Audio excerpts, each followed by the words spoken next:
નર્મદાના વિકાસ માટે સરકાર તરફથી મળતી કરોડો રૂપિયાની ગ્રાન્ટ કોણ ચાઉ કરી ગયું? ચૈતર વસાવાના ગંભીર આક્ષેપો. નર્મદા જિલ્લાના વિકાસ માટે કેન્દ્ર અને રાજ્ય સરકાર તરફથી કરોડો રૂપિયાનું ફંડ ફાળવવામાં આવે છે.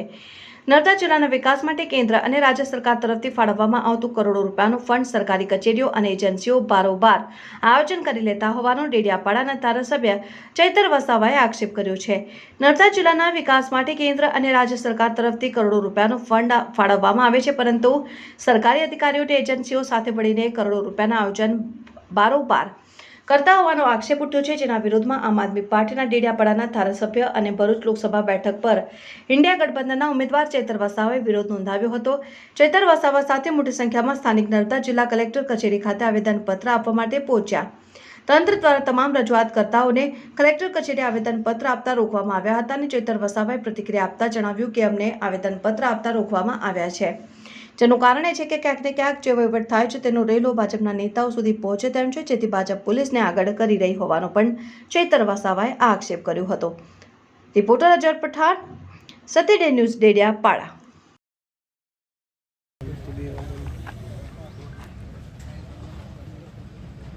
આજે અમે જે નર્મદા જિલ્લાની ગણતરી એસ્પિરેશનલ જિલ્લા તરીકે થાય છે અને અહીંના લોકોની પ્રાથમિક જરૂરિયાતો માટે, મૂળભૂત સુવિધાઓ માટે, શિક્ષણ, આરોગ્ય અને સામાજિક આર્થિક ઉત્થાન માટે રાજ્ય અને કેન્દ્ર સરકાર દ્વારા અનેક કાર્ય યોજનાઓ આવે છે, કરોડો રૂપિયાના બજેટો આવે છે, પણ અહીંના અધિકારીઓ એજન્સીઓની ઇશારા પર પદાધિકારીઓને વિશ્વાસમાં લીધા વગર કરોડો રૂપિયાના આયોજન બારોબાર કરી નાખે છે અને એના ચૂકવણા કરી નાખે છે. એના વિરોધમાં અમે કલેક્ટર શ્રી નર્મદાને આવેદનપત્ર આપવા માટે જઈ રહ્યા હતા. અમારી સાથે સરપંચશ્રીઓ, તાલુકા જિલ્લા પંચાયતના સદસ્ય અને અનેક પદાધિકારીઓ હતા, છતાંય અમે સવારથી નીકળેલા છે, અમને જવા દેવામાં આવતા નથી. એક આવેદનપત્ર આપવાથી સરકાર આટલી બધી ડરે છે એ અમને સમજાતું નથી. ત્યારે અમને લાગે છે કે આ ભ્રષ્ટાચાર પાછળ મોટા ગજના નેતાઓના હાથ હશે એવું અમને ચોક્કસપણે લાગી રહ્યું છે. તમે જોઈ શકો છો જે નર્મદા જિલ્લામાં ભ્રષ્ટાચાર થયા છે. 2022માં પ્રાયોજના વહીવટદાર અને કાર્યપાલક ઇજનેર દ્વારા કુવા, ચેકડેમ અને ઉદ્વહન સિંચાઈ યોજના માટે 8 કરોડ રૂપિયા એક બોગસ એજન્સીને ચૂકવણા કરી દેવામાં આવ્યા છે. એ એજન્સી પણ બોગસ છે, સરકારનો કોઈ પરિપત્ર પણ નથી, બારોબાર પ્રજાના પૈસા ચૂકવવામાં આવે, એની તપાસ થવી જોઈએ. બીજો મુદ્દો અમારો એવો છે કે ડેડિયાપાડા અને સાગબારા તાલુકા અને વિકાસશીલ તાલુકાની જોગવાઈ દર વર્ષે 2-2 કરોડ રૂપિયા મળે છે. ગયા વર્ષે પણ પદાધિકારીઓ જે માગણી કરી એને સાઈડ પર રાખીને બાયોગેસ, હાઇમસ જેવી બિનજરૂરી યોજનાઓ, આરો પ્લાન્ટ, બંક બેડ જેવી કોઈ બિનઉપયોગી યોજનાઓ લાવીને કરોડો રૂપિયા એજન્સીઓને ખંખેરી લીધા છે. એવી રીતે આ વર્ષે પણ આયોજન અધિકારીએ 4 કરોડનું બારોબાર આયોજન કરી દીધું છે અને આ વર્ષે પણ એવા જ કામો બિનઉપયોગી મંજૂર કર્યા છે. એનો પણ અમે વિરોધ કરીએ છીએ. સાથે વન વિભાગ દ્વારા છેલ્લા 5 વર્ષમાં એક પણ નિવિદા પાડ્યા વગર એમના લાગતા વળગતા કોન્ટ્રાક્ટરોને કરોડો રૂપિયાના બિલો, વાઉચરો ચૂકવી દેવામાં આવે છે.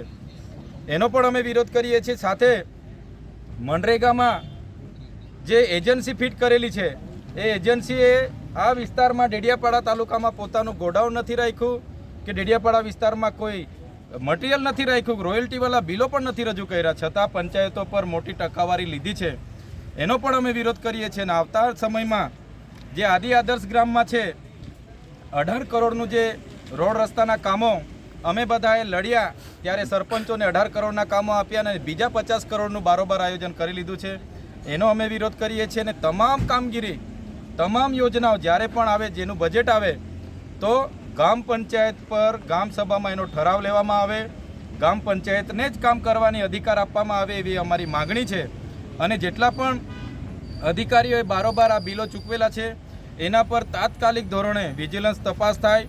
જે પણ અધિકારી, જે પણ કોન્ટ્રાક્ટર આમાં જવાબદાર એના પર કાર્યવાહી કરવામાં આવે એવી અમારી માગણી છે. અને સાથોસાથ આવનાર દિવસોમાં આ જો કાર્યવાહી યોગ્ય કરવામાં નહીં આવશે તો અમે ખૂબ મોટું જન આંદોલન કરીશું. એ ક્યારે અમે આ બાબતને લઈને પાછી પાની કરવાના નથી. આજે અમારા બાળકોના શિક્ષણ, કુપોષણ, સિકલ સેલ જેના માટે પૈસા આવે છે એ અધિકારીઓ, પદાધિકારીઓના ઇશારાથી બહારની એજન્સીઓને લાવીને ચાઉ કરી જાય છે. ત્યારે એની સામેનો અમારો વિરોધ છે.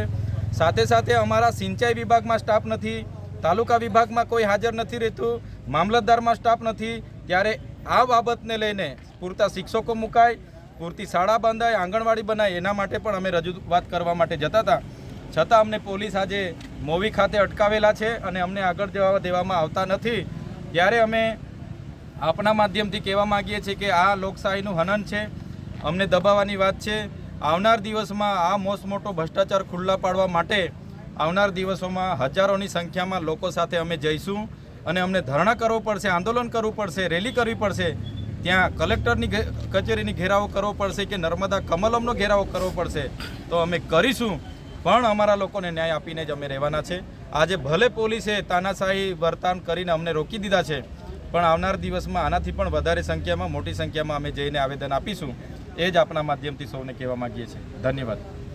જે તમે નર્મદા કલેક્ટરને આવેદનપત્ર આપવા માટે ગયા હતા, તો રસ્તામાં શું શું ઘટના બની?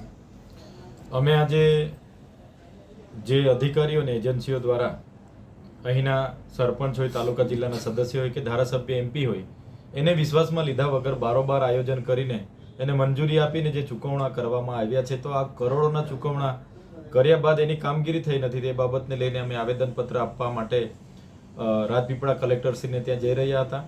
લગભગ સવારે 10:30 વાગ્યાથી અહીંથી ડેડિયાપાડાથી પ્રસ્થાન કર્યું હતું. 1:30 વાગ્યા સુધી અમને મોવી ખાતે રોકી રાખવામાં આવ્યા અને આવેદનપત્ર આપવા માટે જવા દેવામાં નથી આવ્યા.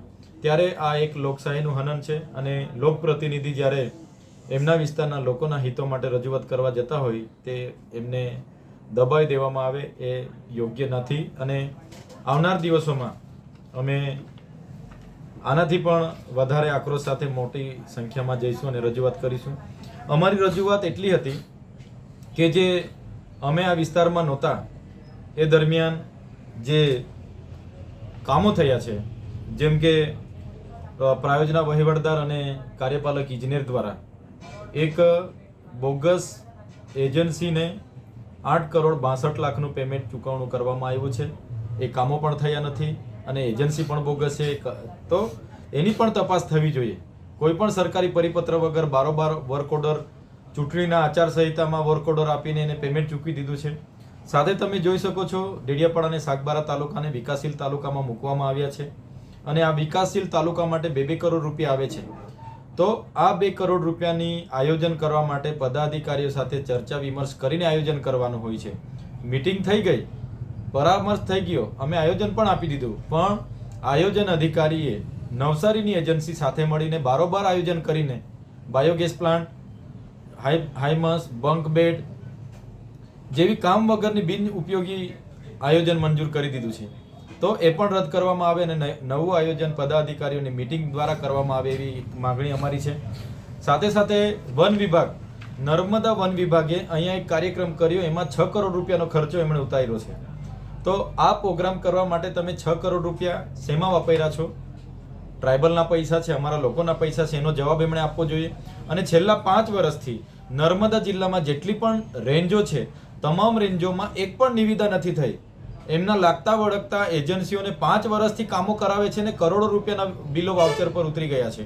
તો એમની સામે પણ કાર્યવાહી થવી જોઈએ. ગયા વર્ષે એમણે વન તલાવડીઓના નામે 18 કરોડ રૂપિયાનો અહીંયા ખર્ચો પાડ્યો છે. ટ્રાઇબલમાંથી બજેટ લીધું છે, સિંચાઈમાંથી લીધું છે, તો મનરેગામાંથી બી લીધું છે. તો એ તળાવો કાં છે એની પણ તપાસ થવી જોઈએ. સાથે સાથે ડેડિયાપાડામાં અમે કીધું કે ભાઈ પંચાયતને તમે અમલીકરણ એજન્સી બનાવો, પંચાયત પર આયોજન માગીને મંજૂર કરીને પંચાયતને જ કામ સોંપો. તેમ છતાં અહીંના તાલુકા વિકાસ અધિકારીએ રાજપીપળાથી એજન્સી લાવીને અમારી ગેરહાજરીમાં 22 કરોડ રૂપિયાનું ચૂકવણું કરી દીધું. હવે એ એજન્સીએ અહીંયા મટીરિયલ નથી પૂરું પાડ્યું. એ એજન્સી દ્વારા અહીંયા એક પણ રોયલ્ટી વાળું બિલ રજૂ નથી કરવામાં આવ્યું કે ક્યાંથી એણે કઈ કોરી પરથી મટીરિયલ લીધું, ક્યાંથી સિમેન્ટ લીધી, ક્યાંથી સળિયા લીધા. કોઈ રજૂ પુરાવા વગર 22 કરોડ રૂપિયાના ચૂકવણા કરી લીધા અને પંચાયતોએ કામ કર્યા હતા. છતાં પંચાયતો પર 45% કાપીને પેમેન્ટ લઈ લેવામાં આવ્યું છે. ત્યારે આટલી મોટી ભ્રષ્ટાચાર અમે ક્યારે નથી ચલાવી લેવાના. કોઈ પણ આમાં પદાધિકારી, અધિકારી કે એજન્સી જવાબદાર હશે એના પર કડકમાં કડક કાર્યવાહી કરવામાં આવે એવી અમારી માંગણી છે. ને આવી એજન્સીની અમારી જરૂર નથી. તમે પંચાયતને અમલીકરણ બનાવો, પંચાયત જ કામ કરશે, સારું કામ પણ થશે અને નિભાવણી પણ પંચાયત કરશે, એવી અમારી માગણી છે. એવી રીતે આદિ આદર્શ ગ્રામની યોજના હમણાં આવી ત્યારે આ લોકોએ બારોબાર આયોજન કરી નાખ્યું હતું. અમે અધિકારીઓ સાથે લડાઈને અમે કીધું કે 68 કરોડ રૂપિયાનું આયોજન તમે ગ્રામ પંચાયત પર માગો, ગ્રામ પંચાયત પોતાના ગામમાં શું જરૂરિયાત છે એ આયોજન બનાવીને આપશે, એને જ મંજૂર કરીને તમે ગ્રામ પંચાયતના હવાલે જ અમલીકરણ તરીકે કામ કરાવજો. છતાંય અધિકારીઓએ માત્ર 18 કરોડના કામો ગ્રામ પંચાયતના મંજૂર કર્યા અને 50 કરોડના કામો જે એજન્સીએ ફાઇલો મૂક્યા, એજન્સી નવસારીની છે, એના કામો મંજૂર કરીને એને વર્ક ઓર્ડર આપીને કામો ચાલુ કરી દીધા. હવે bunk bed, library with furniture, R O plant, ટેરાફિટ એવી બોગસ યોજનાઓ, બાયોગેસ, હાઈમસ, જેની 5 ગણા એસ્ટિમેટો બનાવીને આજે કામ ચાલુ કર્યા છે, જે બિનઉપયોગી છે. ત્યારે અમારો જિલ્લો નર્મદા જિલ્લાની ગણતરી એક્સપિરિયન્સ જિલ્લા તરીકે થાય છે, છતાંય આવા અધિકારીઓ, એજન્સીઓ અહીંના સંગઠનના પદાધિકારીઓના જોરે આવા બંધ બારણે બેસીને આયોજન કરે છે. ગ્રામ પંચાયતને પૂછવામાં નથી આવતું અને બહારની એજન્સીઓને લાવીને કામો કરાવીને પૈસા ઉતારે છે, જેની સામેનો અમારો વિરોધ છે. કેમ કે પ્રજાના ઉત્થાન માટે, આર્થિક સામાજિક વિકાસ માટે, અહીંના લોકોના શૈક્ષણિક, આરોગ્ય અને મૂળભૂત જરૂરિયાતો માટે આટલી ગ્રાન્ટ આવે છે અને એ ગ્રાન્ટનો જ્યારે સગે વગે થતી હોય અમે ક્યારે ચલાવી નથી લેવાના. આજે આવેદનપત્ર આપતા અમને રોકવામાં આવ્યા છે, અમારો અવાજ દબાવવામાં આવ્યો છે, પણ આવનાર દિવસોમાં આનાથી પણ હજારોની સંખ્યામાં અમે રોડ પર ઉતરીશું. જો આ અધિકારી, એજન્સી અને જેમણે પદાધિકારીઓએ આ કાવતરા, આ ભ્રષ્ટાચાર કર્યા છે, ગેરરીતિ કરી છે, એમના પર જો કાર્યવાહી કરવામાં નહીં આવશે તો દિન 7 પછી અમે નર્મદા કમલમનો પણ ઘેરાવો કરીશું, એનો પણ હિસાબ માગીશું. નર્મદા કલેક્ટર કચેરીનો પણ ઘેરાવો કરીશું, એનો પણ હિસાબ માગીશું. આ અમારી માંગણી છે અને આવનાર દિવસોમાં અમને આગ્રહ રાખીએ છીએ કલેક્ટર શ્રી આ બાબતે વિજિલન્સ તપાસ કરાવે, દૂધનું દૂધ અને પાણીનું પાણી થઈ જશે. એટલા માટે આજે અમે આવેદનપત્ર આપવા જતા હતા. આપના માધ્યમથી અમે લોકોના જે પૈસા છે યોગ્ય જગ્યાએ વપરાય અને પંચાયત થ્રુ જ કામો માગવામાં આવે અને પંચાયત જ કામ કરે, એ જ અમારો હેતુ છે.